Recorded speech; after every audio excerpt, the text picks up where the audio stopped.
जादुई सोने का सेब घर। शहर की भीड़ भाड़ से दूर किसी गांव में राजेश अपने छोटे से घर में अपनी बेटी राखी और पत्नी लक्ष्मी के साथ हंसी खुशी से रह रहा था। राजेश के परिवार वाले बहुत गरीब थे। राजेश अपने पुरखों के खेतों की सब्जियां खाकर अपना गुजारा किया करता था। राजेश अपने खेतों में तरह तरह की सब्जियां उगाया करता था और उन्हीं को गली गली बेचकर अपना गुजारा चलाता था। राजेश की पत्नी लक्ष्मी घर पर ही रहकर घर के काम देखा करती थी। उन दोनों की इकलौती बेटी राखी पढ़ने लिखने में बहुत होशियार थी और सभी से मिलजुल कर रहती थी। राजेश और लक्ष्मी ने अपनी इकलौती बेटी का एडमिशन गांव के प्राइवेट स्कूल में करवा रखा था।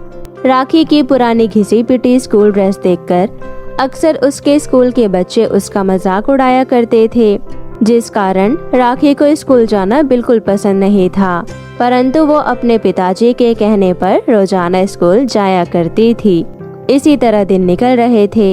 एक दिन राखी हमेशा की तरह क्लास में पढ़ाई कर रही होती है कि तभी उसकी क्लास की एक शरारती लड़की उसके बेंच पर आकर उसको परेशान करने लगती है। क्यों राखी, तुम इन किताबों में क्यों लगी रहती हो? इतना पढ़ लिख कर कौन सा तुम कोई आईएएस बन जाओगी? तुम गरीब लोगों को रहना तो हमसे नीचे ही पड़ेगा। लगता है तुम वो दिन भूल गई हो जब तुम्हारे पिताजी मेरे पिता के खेतों में मजदूरी किया करते थे और तुम्हारी माँ हमारे घर पर झाड़ू पोछा लगाने आया करती थी। मैं तो कहती हूँ अपने माँ पिताजी के पैसे बर्बाद करने से अच्छा तुम कहीं काम ढूंढ कर उनकी मदद करो। चुप करो डॉली, कुछ भी बोलती जा रही हो। मैं तुम्हें पलटकर जवाब नहीं देती। इसका मतलब ये नहीं कि तुम मेरे माता पिता का अपमान करोगी। अगर तुम अपनी बातों की इतनी ही सच्ची हो तो एग्जाम्स में मुझसे ज्यादा नंबर लाकर दिखाओ। इतने महंगे महंगे कोचिंग और बुक लेने के बाद भी तुम परीक्षा में हमेशा मुझसे पीछे ही आती हो। डॉली राखी के मुंह से ये सब सुनकर बहुत गुस्से में आ जाती है और वो पूरी क्लास के सामने अपना मजाक बनता देख वहाँ से गुस्से में चली जाती है। राखी की ये कड़वी बातें वो भूल नहीं पा रही थी, क्योंकि डॉली गांव के सबसे बड़े सेठ मूलचंद की बेटी थी।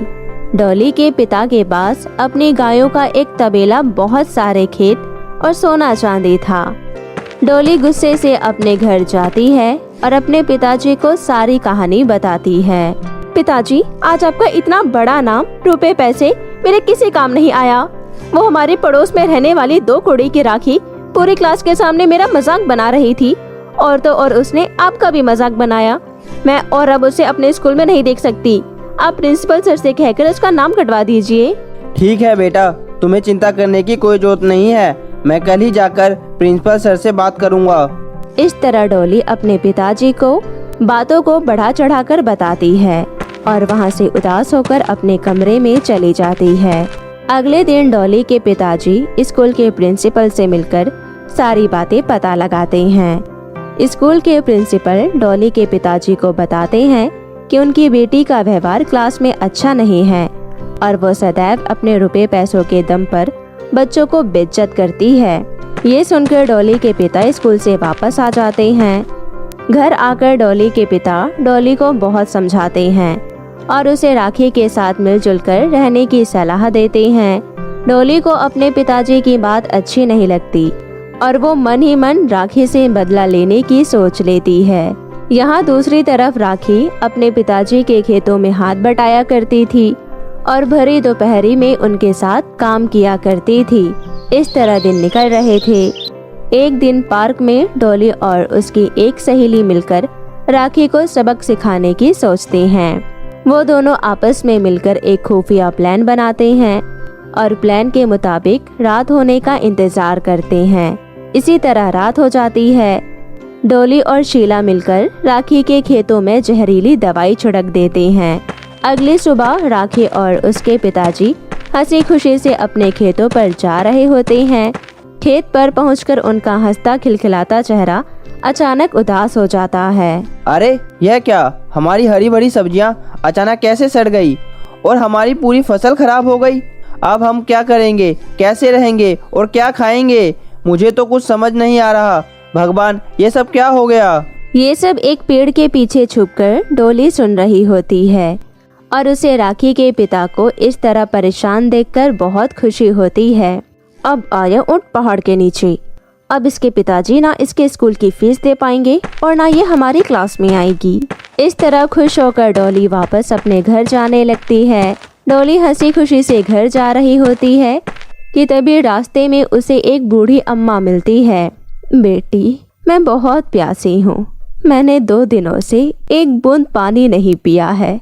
मैं बहुत लंबा सफर करके आ रही हूँ और अब मुझ में चलने की हिम्मत नहीं है। क्या तुम पास के कुएं से मेरे लिए 2 घूंट पानी ला सकती हो? ओए बुढ़िया, अगर तुझे प्यास लगी है तो इसमें मैं क्या करूं? मैंने कोई तेरे लिए पानी लाने का ठेका थोड़ी लिया है जो मैं इतनी दूर जाकर तेरे लिए पानी लेकर आऊं। तू खुद चली जा और मेरा रास्ता साफ कर दे। बूढ़ी अम्मा डॉली की ये बातें सुनकर चुपचाप वहां से चली जाती है। डॉली गुस्से से अपना मुंह घुमाकर आगे घर की ओर जाने लगती है। वहीं दूसरी तरफ राखी के सभी घर वाले बहुत दुखी थे कि अब उनका घर कैसे चलेगा। लक्ष्मी, हमारे पास जो भी रुपया पैसे थे मैंने सब खाद और बीज में लगा दिया था।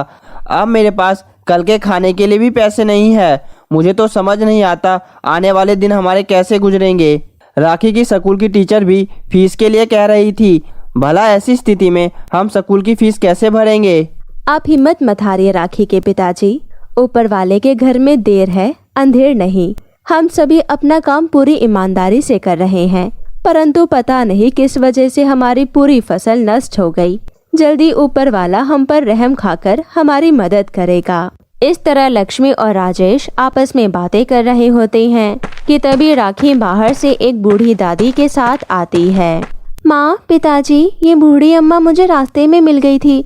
इन्होंने 2 दिन से कुछ नहीं खाया है, इसलिए मैं इन्हें अपने घर ले आई हूँ। जल्दी इन्हें कुछ खाने को दे दो। क्यों नहीं मेरी प्यारी बेटी, तूने सही किया जो इन्हें अपने साथ घर ले आई। तो यहीं बैठ, मैं अभी इनके लिए खाना लेकर आती हूँ। इतना कहकर लक्ष्मी किचन में खाना लेने चली जाती है। लक्ष्मी देखती है कि उसके पास तो केवल 2 ही रोटी बची है। लक्ष्मी बिना सोचे समझे वो दोनों रोटी बूढ़ी अम्मा के लिए ले जाती है। ये लो अम्मा जी, भरपेट खा लो। घर में 2 ही रोटी है, अगर कहोगे तो और बना दूंगी। इसके बाद वो बूढ़ी अम्मा दोनों रोटी खा लेती है। धन्यवाद प्यारी बेटी, तूने अपने घर की 2 रोटी मुझे खाने को दी। मेरा पेट भर गया। मैं जानती हूँ तुम बहुत गरीब हो और तुम्हारे घर का राशन बड़ी मुश्किल से चल रहा है। ये लो, ये जादुई बीज है। इसे तुम अपने आंगन में लगा दो। इसकी मदद से तुम्हारी सभी दुख तकलीफ दूर हो जाएंगी और तुम्हें कभी रुपए पैसों के लिए दुखी नहीं होना पड़ेगा। इतना कहकर वो बूढ़ी अम्मा वहाँ से चली जाती है। राखी और लक्ष्मी अम्मा जी की ये बातें सुनकर आश्चर्यचकित रह जाती है और उनका आशीर्वाद समझकर वो बीज रख लेती है। शाम के समय राजेश वो बीज अपने आंगन में लगा देता है और उसको पानी भी देता है। उस रात वो सभी लोग भूखे पेट पानी पीकर ही सो जाते हैं। अगली सुबह जब राखी उठकर आंगन में देखती है तो वो देखती है कि उसके आंगन में तो जादुई सोने का सेब का पेड़ उग गया है। माँ, पिताजी, बाहर आइए। देखिए, यहाँ तो जादुई सोने के सेब का पेड़ हो गया है। अपनी बेटी की आवाज सुनकर दोनों लोग दौड़े दौड़े आते हैं। तुम सभी लोगों का मेरे इस जादुई सोने के सेब के घर में स्वागत है। मेरे जादुई सोने के सेब घर में तुम्हें रहने खाने पीने की सभी चीजें मिलेगी। मेरे घर में तुम्हें कभी किसी चीज की कोई कमी नहीं होगी और तुम अपने आगे का जीवन हंसी खुशी बिता सकोगी। पेड़ इतना कहकर अपने जादू से एक घर प्रकट कर देता है। इस तरह राखी और उसके परिवार वाले उस जादुई सोने के सेब घर में चले जाते हैं। अंदर सेब के घर में पहनने के लिए सुंदर सुंदर कपड़े, मेकअप का सामान, खाने पीने की चीजें मौजूद थी। ये देखकर वो तीनों लोग खुशी से झूमने लगते हैं। इस तरह उस दिन के बाद वो सभी लोग उस घर में अपना आगे का जीवन हंसी खुशी से बिताते हैं। तो मेरे प्यारे दोस्तों, कैसी लगी आपको मेरी ये कहानी? मुझे कमेंट करके ज़रूर बताएं और इसे अपने दोस्तों के साथ भी शेयर करें। और हाँ दोस्तों, अगर आपने अब तक मेरे चैनल को सब्सक्राइब नहीं किया है तो जल्दी से नीचे लाल बटन दबाकर अभी कर लें। तो मिलती हूँ आपसे फिर किसी नई कहानी के साथ। तब तक के लिए आप अपना ध्यान रखें। बाय बाय दोस्तों। जादुई सोने चांदी की फ्रॉक की चक्की। बसंतपुर नाम के एक गांव में एक मनीषा नाम की लड़की अपनी सौतेली माँ सोनम के साथ रहती थी। मनीषा की सौतेली माँ बहुत ही खड़ूस और स्वार्थी स्वभाव की औरत थी। सोनम मनीषा के पिता राजेश के काम पर जाते ही उस पर अत्याचार करना शुरू कर देती थी। मनीषा की सौतेली माँ मनीषा से दिन रात घर के काम करवाती और बदले में केवल सूखी रोटी खाने को देती थी। इसी तरह दिन बीत जाते हैं और मनीषा अब 18 साल की हो जाती है। इसी बीच मनीषा की सौतेली माँ सोनम को अपना एक लड़का रोहित हो जाता है। अब सोनम किसी भी तरह मनीषा का विवाह करना चाहती थी ताकि वो इस घर को खाली करके चली जाए। सोनम अक्सर अड़ोस पड़ोस में मनीषा की शादी के लिए बात किया करती थी। इसी तरह एक दिन सोनम शॉपिंग के लिए शहर जा रही होती है कि तभी रास्ते में एक हट्टा कट्टा नौजवान भीख मांगते हुए नजर आता है। वो भिखारी सोनम के पास आता है और कहता है, दीदी मेरी मदद करो, मेरी माँ बहुत बीमार है और मेरे पास पैसे भी नहीं है। मैंने बहुत लोगों से मदद मांगी परंतु कोई भी मेरा मदद नहीं करता, कोई मुझे काम पर भी नहीं रख रहा है। आप मेरी मदद कर दो, आपकी बहुत मेहरबानी होगी। भिखारी को इस तरह गिड़गिड़ाता देख सोनम के दिमाग में खिचड़ी पकने लगती है। सोनम मन ही मन कहती है, ये भिखारी मेरे बहुत काम का है। अगर मैं इस भिखारी से अपनी सौतेली बेटी मनीषा का विवाह कर दूं, तो वे मेरे बहुत काम आ जाएगा और इसी बहाने हमारे सर से वो बला टल जाएगी। हाँ, यही करती हूँ। ठीक है, मैं तुम्हारी मदद कर सकती हूँ, परंतु मैं तुम्हें जो कहूँ तुम्हें वो करना पड़ेगा। बोलो, मंजूर है? ठीक है, आप जो कहेंगे मैं वह कर लूँगा। इसके बाद सोनम भिखारी को पूरी प्लानिंग बताती है कि किस तरह से अमीर बनने का नाटक करना है।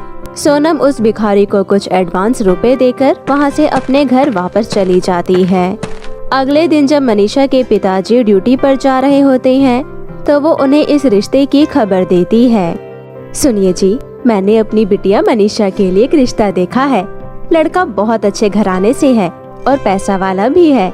अगर तुम कहो तो मैं लड़के वालों को इस शादी के लिए हाँ कह दूं। अरे यह क्या बात हुई, पहले पता तो कर लो, लड़का कौन है, कैसा है और कहाँ रहता है। ऐसे थोड़ी ना शादी ब्याह हो जाते हैं। बस आ गई ना वही बात। मैं सौतेली माँ हूँ तो क्या मैं अपनी बिटिया मनीषा के लिए अच्छा रिश्ता नहीं देखूंगी? सच कहते हैं लोग, सौतेली माँ को कोई अपनी माँ की जगह नहीं देता। रहने दो तुम तो, कोई मुझे अपना नहीं समझता। भला मैं अपनी बेटी मनीषा के लिए कोई गलत रिश्ता थोड़ी ढूंढ कर लाऊंगी। अरे नहीं नहीं, मेरा वह मतलब नहीं था। ठीक है बाबा, तुम आज उस लड़के को घर बुला लो, मैं एक बार लड़के से बात करके रिश्ता फाइनल कर दूंगा। इतना कहकर मनीषा के पिता वहाँ से काम पर चले जाते हैं। यहाँ सोनम मन ही मन सोचकर बहुत खुश हो रही थी कि अब उसके सभी पैसे बच जाएंगे और शादी विवाह में ज्यादा खर्चा भी नहीं आएगा। सोनम जिस लड़के की बात कर रही थी वो कोई और नहीं बल्कि वो भिखारी सोनू ही था। सोनम सोनू को फोन करके शाम को बुला लेती है। सोनू को अपनी माँ के इलाज के लिए पैसे चाहिए थे, इसलिए वो मजबूर होकर झूठ बोलने के लिए तैयार हो जाता है। शाम के समय सोनू अच्छे कपड़े पहनकर सोनम के घर आ जाता है। सोनू की MNC कंपनी में अच्छी नौकरी लगी है जी। सोनू, सैलरी कितनी है तुम्हारी? जी वह 50। हाँ, बात हुई थी तुम्हारी माँ से, वो कह रही थी कंपनी तुम्हें शुरुआत में 50,000 रुपए महीना दे रही है। तो कब जाना है तुम्हें? अगले हफ्ते निकल रहे हैं। वह मेरा ट्रांसफर मुंबई हो गया है, इसलिए हमें जाना होगा और माँ की भी तबीयत खराब रहती है, इसलिए माँ का कहना है शादी अगले 2 दिन में ही हो जाए तो अच्छा रहेगा। अरे यह क्या बात हुई सोनू बेटा, शादी विवाह जैसे फंक्शन में तो टाइम लगता है, 2 दिन में हम इतना सब कुछ कैसे करेंगे? पिताजी, माँ की यह आखिरी इच्छा है कि मेरा विवाह मेरे जन्मदिन वाले दिन में ही हो, इसलिए हम ज्यादा लेट नहीं कर सकते। हमें दहेज भी नहीं चाहिए। सोनू, तुम ये रिश्ता पक्का समझो बेटा, हमें तुम्हारे उच्च विचार बहुत अच्छे लगे। हम 2 दिन बाद शादी के लिए तैयार है। इस तरह सोनम मनीषा के पिताजी को बोलने का मौका नहीं देती और खुद ही रिश्ता तय कर देती है। इस तरह 2 दिन बाद मनीषा और सोनू की शादी हो जाती है। थोड़े बहुत कपड़े और शादी का सामान देकर सोनम की माँ मनीषा को विदा कर देती है। सोनू घर पहुंचकर मनीषा को सारी बात सच सच बता देता है जिसे सुनकर मनीषा के होश उड़ जाते हैं। मुझे तो विश्वास नहीं हो रहा, सौतेली माँ मेरे साथ ऐसा कर सकती है।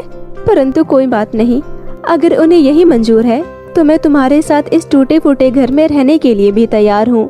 इस तरह उस दिन के बाद सोनू जो भी थोड़े बहुत रुपए कमाता, उससे मनीषा अपना घर चलाया करती थी। सोनू के पास कोई काम धंधा नहीं था, इसलिए वो जंगल से लकड़ियाँ काटकर अपना गुजारा करता था। परंतु एक बंदे के लकड़ियाँ काटने से गुजारा नहीं हो पा रहा था। सोनू की कमाई का अधिकतर पैसा उसकी माँ के इलाज में लग जाया करता था। इसलिए मनीषा भी सोनू के साथ जंगल जाने का फैसला करती है। उस दिन के बाद से दोनों पति पत्नी मिलकर जंगल से लकड़ियाँ काटते और उन्हें ले जाकर बेच दिया करते थे। इसी तरह दिन निकल रहे थे। एक दिन वो दोनों लकड़ियाँ काट रहे होते हैं कि तभी किसी के चिल्लाने की आवाज आती है। सोनू वो आवाज सुनकर दौड़कर उस आवाज का पीछा करता है। मनीषा भी उसके पीछे पीछे जाती है। तभी सोनू देखता है कि एक बूढ़ी दादी नदी में डूब रही है। सोनू बिना आगे पीछे देखे नदी में उनकी जान बचाने के लिए कूद जाता है और उन्हें नदी से बाहर निकाल लेता है। सोनू के इस व्यवहार से खुश होकर वो बूढ़ी दादी एक परी में बदल जाती है और कहती है, खुश रहो सोनू, मैं तुम्हारी मदद करने के स्वभाव से खुश होकर तुम्हारी मदद करना चाहती हूँ। मुझे पता है तुम बहुत गरीब हो और तुम्हारे पास रहने के लिए एक अच्छा घर भी नहीं है। मैं तो बस तुम्हारी परीक्षा लेना चाहती थी। ये लो, ये जादुई चक्की तुम ले जाओ। ये चक्की तुम्हें हर रोज सुंदर सुंदर फ्रॉक देगी, जिन्हें बेचकर तुम अपना गुजारा कर सकते हो। इसके साथ साथ तुम इससे खाने पीने की चीजें भी मांग सकते हो। परंतु ध्यान रहे, ये चक्की कभी किसी लालची इंसान के हाथों में ना आए, नहीं तो इसका परिणाम अच्छा नहीं होगा। इतना कहकर वो परी वहाँ से गायब हो जाती है। सोनू और मनीषा परी की वो चक्की देखकर बहुत खुश होते हैं और दोनों खुशी खुशी वो चक्की लेकर घर आ जाते हैं। घर आकर सोनू जादुई चक्की से ढेर सारी फ्रॉक मांगता है और देखते ही देखते उसके सामने ढेर सारी सोने चांदी की फ्रॉक आ जाती है। ये देखकर वो दोनों बहुत खुश होते हैं और खुशी से नाचने लगते हैं। इस तरह उस दिन के बाद सोनू वो सभी सोने चांदी की फ्रॉक सुनार की दुकान पर बेच आया करता था। सोनू को फ्रॉक बेचकर जो भी रुपए मिलते, उससे वो अपने घर का खर्चा निकालता और बाकी बचे रुपयों को गरीबों में बांट दिया करता। इस तरह धीरे धीरे करके उन दोनों ने अपना एक बड़ा घर खरीद लिया था और अब सोनू की माँ भी बिल्कुल ठीक हो गई थी। उस दिन के बाद वो अपने आगे का जीवन हंसी खुशी से बिताते हैं। तो मेरे प्यारे दोस्तों, कैसी लगी आपको मेरी ये कहानी, मुझे कमेंट करके ज़रूर बताएं और इसे अपने दोस्तों के साथ भी शेयर करें। और हाँ दोस्तों, अगर आपने अब तक मेरे चैनल को सब्सक्राइब नहीं किया है तो जल्दी से नीचे लाल बटन दबाकर अभी कर ले। तो मिलती हूँ आपसे फिर किसी नई कहानी के साथ। तब तक के लिए आप अपना ध्यान रखें। बाय बाय दोस्तों। ढोलकपुर गांव में मीना अपनी बूढ़ी नानी के साथ रहती थी। वे लोग बहुत गरीब थे। मीना को सजने संवरने का बहुत शौक था। उसी गांव में कुसुम नाम की एक अमीर और घमंडी लड़की रहा करती थी। कुसुम और मीना एक ही कॉलेज में पढ़ा करते थे। कुसुम को शो ऑफ करने की आदत थी। ऐसे ही एक दिन कुसुम ढेर सारी अलग अलग शेड्स की लिपस्टिक लेकर आती है और अपने सहेलियों को दिखाकर कहती है, देखो मेरी माँ शहर से ये बहुत सारी लिपस्टिक मेरे लिए लेकर आई है, अच्छी है ना? अरे वाह कुसुम, तेरी लिपस्टिक के शेड बहुत ज्यादा सुंदर है। अलग अलग लिपस्टिक देख मीना से रहा नहीं गया और मीना कहती है, कुसुम तुम्हारे पास तो इतनी सारी लिपस्टिक है, इनमें से मुझे एक लिपस्टिक दे दो ना, बड़ी सुंदर लिपस्टिक है, प्लीज। नहीं, मैं तुझे एक भी लिपस्टिक नहीं दूंगी। ये लिपस्टिक मेरी माँ ने मेरे लिए शहर से मंगवाई है। ये बहुत महंगी लिपस्टिक है और तुझ जैसे गरीब लोग इसे लगाना तो दूर, इसे खरीद भी नहीं सकते। ऐसी लिपस्टिक तुम जैसे गरीबों के लिए नहीं बनी है। इसे खरीदने के लिए इतनी औकात भी तो होनी चाहिए। अच्छा, तुम मुझे लिपस्टिक देना नहीं चाहती तो एक बार लगाने तो दे सकती हो। मैं तुझे अपनी लिपस्टिक दिखाना भी नहीं चाहती, लगाना तो बहुत दूर की बात है। तुझे देखकर अपनी लिपस्टिक गंदी थोड़ी करवाऊंगी। चल चले जा यहाँ से। कुसुम की ये बात सुनकर उदास होकर मीना घर लौट आती है और मीना को उदास देख मीना की नानी उससे पूछती है, क्या हुआ बिटिया रानी को? तुम्हारा चेहरा उदास क्यों है? मेरे कॉलेज में एक कुसुम नाम की अमीर लड़की पढ़ती है जो आज कॉलेज में ढेर सारी लिपस्टिक लाई थी। उसकी लिपस्टिक देखकर मैंने उसे लिपस्टिक मांगी, लेकिन उसने मुझे वो लिपस्टिक नहीं दी और उसने मुझे कहा कि तुम जैसे गरीब लड़की ये लिपस्टिक नहीं लगा सकती। बस इतनी सी बात। मेरी प्यारी सी नातिन को लिपस्टिक चाहिए ना? मेरी प्यारी सी नातिन को लिपस्टिक चाहिए ना? चलो मेरे साथ। इतना कहकर नानी मीना को जंगल में ले गई। नानी, आप मुझे यहाँ कहाँ ले आई? हमें तो लिपस्टिक लेनी थी ना। इस जंगल में लिपस्टिक कहाँ मिलेगी? अरे तुम चलो तो सही। तुम अपनी नानी पर भरोसा करो। तुम्हारी नानी को बहुत से जादू आते हैं। इतना कहकर नानी और मीना चलने लगते हैं। थोड़ा आगे चलते ही नानी एक पेड़ पर मंत्र बोलती है। इधर देख, उधर देख, लिपस्टिक तैयार करके इधर फेंक। इतना बोलती ही पेड़ में से लिपस्टिक गिरती है। इतना सब देख मीना हक्की बक्की रह जाती है और अपनी नानी से पूछती है, नानी ये कैसे हुआ? कहीं मैं कोई सपना तो नहीं देख रही? एक पेड़ पर से लिपस्टिक कैसे गिर सकती है? बहुत सालों पहले मुझे एक परी ने कुछ जादू करने के मंत्र बताए थे और वो मंत्र बोलते ही जो भी मुझे चाहिए होता है वो मुझे मिल जाता है। लेकिन इस मंत्र की एक खासियत है, जितनी मुझे जरूरत है उतना ही मुझे उसमें से लेना है। अगर मैंने ज्यादा लिया या लालच किया तो ये मंत्र कभी काम नहीं करेगा। इतना कहकर नानी मीना को कहती है कि तुम इसमें से एक ही लिपस्टिक लेना और एक से ज्यादा लेने की कोशिश करोगी तो शायद तुम्हें एक भी लिपस्टिक ना मिले। ये सुनकर मीना कहती है, नानी अगर हम इस लिपस्टिक को इकट्ठा करके बाजार में महंगे दामों में बेचेंगे तो हमारी किस्मत खुल जाएगी। नहीं बेटा, ये मंत्र सिर्फ हमारी इच्छा पूरी करने की है, ना कि हमारे लालच पूरे करने की। मीना की नानी थक कर थोड़ी देर वहाँ आराम करने लगती है और नानी को आराम करता देख मीना के मन में लालच आ जाता है और मीना कहती है, मेरी नानी कितनी सीधी है, इन्हें ये भी नहीं पता कि इन लिपस्टिक को बेचकर हम बहुत अमीर हो सकते हैं। फिर मीना उस पेड़ से एक एक करके सारे लिपस्टिक तोड़ लेती है। बस फिर क्या, आंधी तूफान आने लगता है और ये सब देख मीना डर जाती है और अपनी नानी को उठाती है। जल्दी उठो नानी, यहाँ तो आंधी तूफान आ गया है। इस आंधी तूफान में हम कहीं मर ना जाए। जल्दी उठो नानी, मुझे इतनी जल्दी नहीं मरना है। अभी तो मैंने अमीरी के ख्वाब देखे थे। मीना के जोर जोर से आवाज सुन और तूफान की तेज तेज हवाओं से नानी घबराकर उठ जाती है। उन्होंने देखा कि एक थैला लिपस्टिक से मीना भर लेती है। अरे बेटा, ये क्या किया तूने? मैंने तुझे मना किया था ना कि हम सिर्फ एक लिपस्टिक ही ले सकते हैं। मेरे इतने समझाने के बाद भी तूने लालच में आकर सारी लिपस्टिक तोड़ ली और तुम्हारे इस लालच के कारण हम इस तूफान में मरने वाले हैं। अरे नानी, कुछ तो करो प्लीज, वरना हम इस तूफान में मर जाएंगे। हे परी, हमें इस तूफान से बचा। मेरी मीना से भूल हो गई।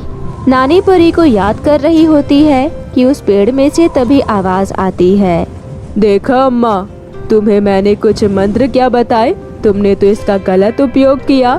थोड़े से लालच की वजह से तुमने अपनी जान को दांव पर लगा दिया। परी, मुझे माफ कर दो। परी जी, मुझे माफ कर दो। मेरी नानी ने मुझे बहुत समझाया था, लेकिन मैंने लालच में आकर ऐसा कदम उठाया और मैं आपसे प्रॉमिस करती हूँ कि मैं एक ही लिपस्टिक लेकर जाऊंगी और बाकी लिपस्टिक का लालच नहीं करूंगी। ठीक है, तुम एक शर्त पर ये लिपस्टिक ले जा सकती हो कि इस लिपस्टिक की मदद लेकर तुम जरूरतमंद की जरूरत पूरी करोगी और सहायता करोगी और कभी इसका गलत उपयोग नहीं करोगी। ठीक है, मैं आपसे वादा करती हूँ कि मैं जरूरतमंद की जरूरत पूरी करूँगी और मदद भी करूँगी और इसका कभी गलत इस्तेमाल नहीं करूँगी। इतना कहकर मीना ने और नानी ने पेड़ का धन्यवाद किया और वो लिपस्टिक लेकर खुशी खुशी अपनी नानी के साथ घर लौट आई। घर पहुंचकर मीना ने लिपस्टिक का ढक्कन खोला और लिपस्टिक का ढक्कन खुलते ही मीना के बेड पर बहुत सारे रुपए गिरने लगे। फिर सारे पैसे इकट्ठे कर मीना एक बहुत सुंदर घर बना लेती है और उसमें हंसी खुशी से रहने लगती है और गरीबों की बहुत सहायता भी करती है और जरूरतमंदों की मदद करती है। लेकिन जब ये बात कुसुम को पता चलती है तो कुसुम गुस्से से जल उठती है। ये गरीब भिखारी इतनी जल्दी अमीर कैसे बन गई? मुझे इसकी जड़ तक जाना ही होगा और इस बात की पूरी खोज करनी पड़ेगी। कुसुम चुपके से मीना और उसकी नानी की बातें सुनने के लिए उसके घर के पास गेट पर खड़ी होती है और उनकी सारी बात सुन लेती है। कुसुम को उस जादू के बारे में पता चल जाता है। कुसुम उस मंत्र को सुन चुकी थी और खुशी के कारण वो सीधा जंगल की ओर चली आती है और एक पेड़ के पास जाकर कहती है, इधर देख उधर देख, लिपस्टिक तैयार करके इधर फेंक। इतना कहते ही पेड़ से लिपस्टिक गिरने लगती है। कुसुम लिपस्टिक देख लालच में आ जाती है और कहती है, अरे वाह, ये पेड़ काटकर मैं इसे अपने घर ले जाती हूँ और इस पेड़ से ढेर सारे लिपस्टिक ले लिया करूँगी और उन्हें बेचा करूँगी। इतना कहकर कुसुम कुल्हाड़ी लेकर पेड़ को काटने लगती है। जैसे ही वे उस पेड़ पर कुल्हाड़ी मारती है, सारी लिपस्टिक होकी बन जाती है और वो सारी लिपस्टिक होकी बनकर नीचे गिरती है और कुसुम की बहुत पिटाई करती है। अरे नहीं नहीं, मुझे माफ कर दो, मैं ये लिपस्टिक कहीं भी लेकर नहीं जाऊंगी। चल निकल यहाँ से, तेरे जैसे लालची लोगों के लिए ये लिपस्टिक है भी नहीं। नहीं नहीं, मुझे कुछ भी नहीं चाहिए, बस तो मुझे बख्श दो, मैं अपने घर जा रही हूँ। इतनी पिटाई होने के बाद कुसुम को अकल आ जाती है और वो अपने घर की ओर चली जाती है। कुसुम को लालच करने की सजा मिल जाती है और वहीं मीना सबकी मदद करती है और अपनी जिंदगी खुशी खुशी बिताने लगती है। तो इसलिए दोस्तों, किसी ने ठीक ही कहा है कि दूसरों से जलने वाले लोग खुद जल के मिट जाते हैं। आगे वो लोग बढ़ते हैं जो दूसरों की खुशी देखकर उनकी खुशी में शामिल होते हैं। तो मेरे प्यारे दोस्तों, कैसी लगी आपको हमारी ये कहानी? कमेंट करके जरूर बताएं और अपने दोस्तों के साथ भी शेयर करें।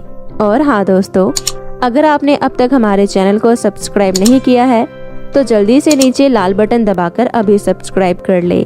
फिर मिलते हैं आपसे किसी दूसरी कहानी में। तब तक के लिए आप अपना ध्यान रखें। बाय बाय दोस्तों।